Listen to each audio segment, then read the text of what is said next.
I just wanted to add something at the beginning of this creator showcase. I've set these out in such a way that those who may not recognise the name will almost certainly recognise their best creations or their most famous creations. And so what I've done is I've done it in an order, starting with the assets, leading through to little clues, breadcrumbs if you like, towards the end where people who may not know the name itself might say, ah, it's the guy who did that. So I've woven a little bit of sort of mystery in there, if you like breadcrumbs you can follow.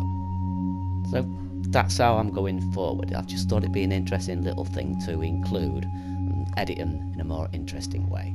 So thanks for listening. Let's continue. Today's showcase is Cubixphere.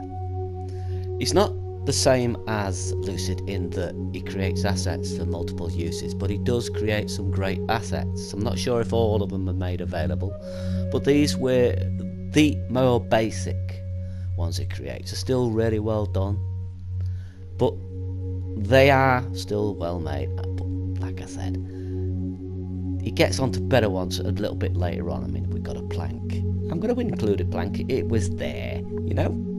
That's all it is, just a plank. But it's still well made, it's still an asset he's producing, and it is still an asset he's sharing. But then we move on to this. This actually is quite humorous in the context he's used it. You'll see what I mean when you get to the clip. But that's well made. That is quite well made.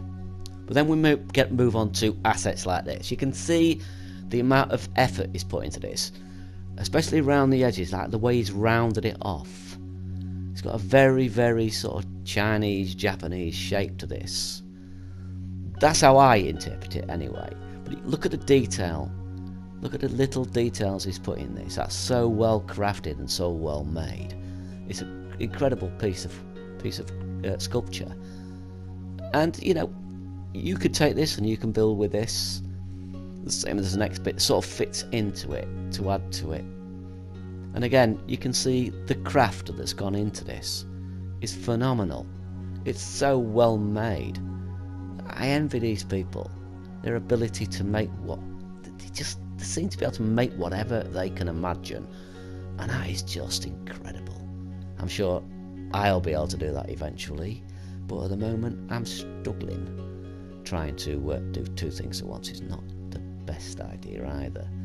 But look at see the same, that rounded off, that subtleness. The fact he's made one shorter than the other gives it a character, if you will.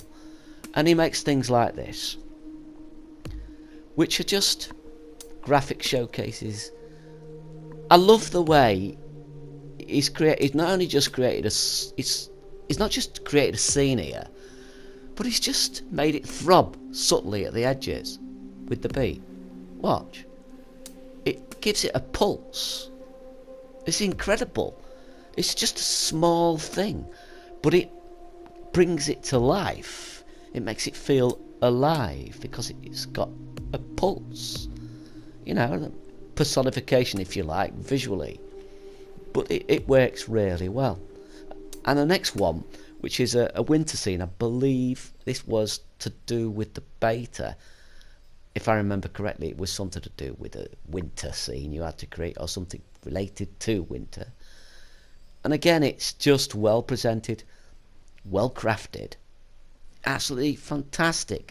It looks very simple on the face of it. But look at the clouds behind, the way he's got them broiling and moving. It's a lot of thought. This person is incredible with colour. You keep an eye on his colours. He reminds me of Cody Beer in that respect. She's got a grasp of colours. It's amazing. And this, right? Look at that sign I mentioned earlier on. It was a bit humorous. It's be careful, wet floor. And you watch this. I'd like to get my hands on that character too, but unfortunately I couldn't get my hands on that character.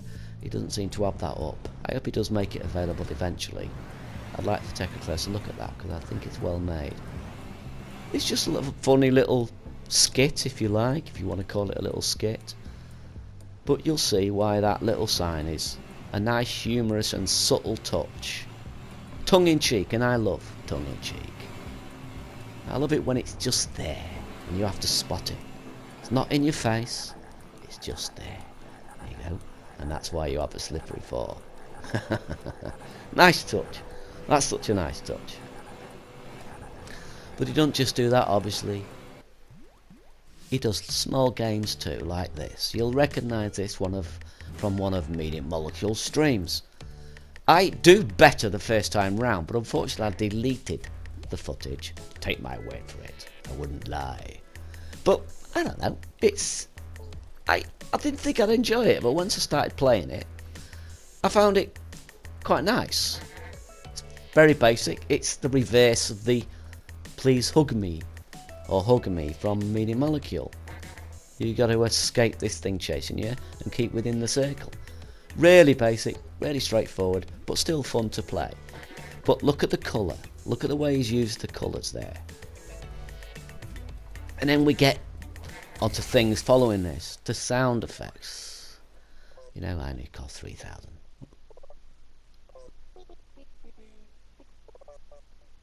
See?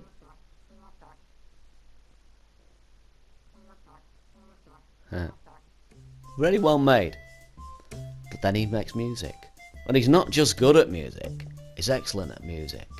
And he's obviously taken from Medium Molecule, or he already knew himself, I don't know. Less is more when it comes to games. There's lots of room, lots of space between the notes for the game to breathe, is the word I always use, but it's the perfect word. To give you it doesn't distract from the gameplay, it enhances the gameplay. But it's a very well put together tune. It's memorable, as is the next one, which is very memorable.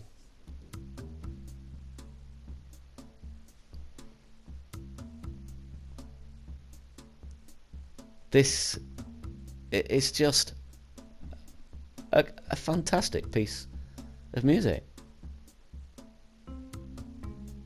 Listen to that. That's something you would expect from somebody like Insomniac.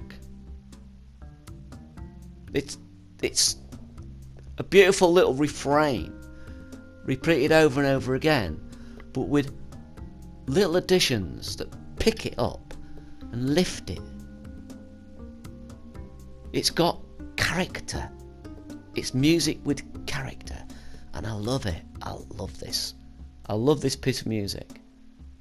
I'd love to be able to do this, and I will one day. But then we get onto his games. I'm leaving the one that'll tell you exactly what he made till the end, if you haven't already guessed. But this, I actually do better this time. Last time I got stuck, if you remember. But look at the colours. Note the colours. That purple, that red, those greens that shine out. But look how he's used the green for the roofs to tie it all in.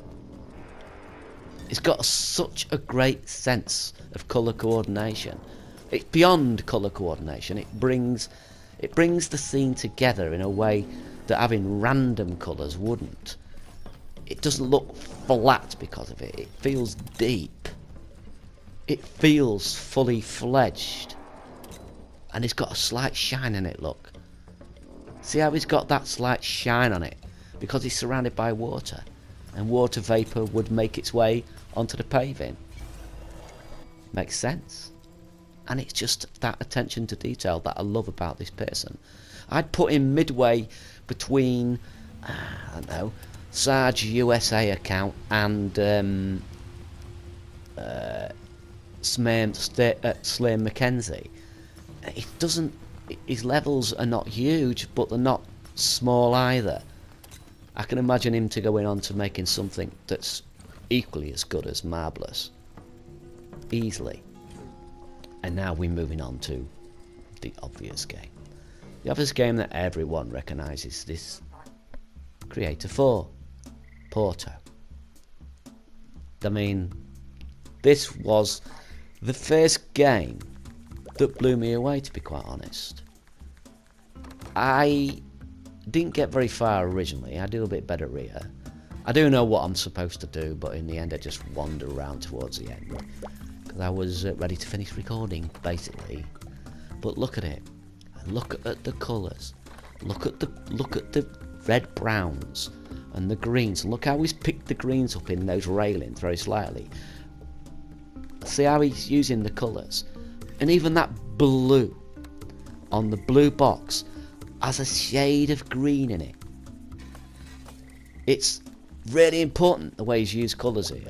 Even that spot there I'm working on, before it's lit, has a shade of green in it. And the light from the water, the illumination from the water is shining up the brickwork, and it's green. It just brings the whole thing together. It makes it feel real, even though you know it's a cartoon, and it's well, not a cartoon, but it's cartoony, and it's not real. It feels solid because of it. Yeah, this person is amazing. I'm not sure if that was a glitch or not, but yeah, follow him.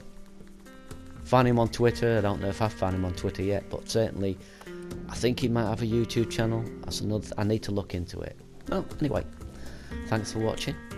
Very well. Tootly pick, au revoir, and all that good stuff.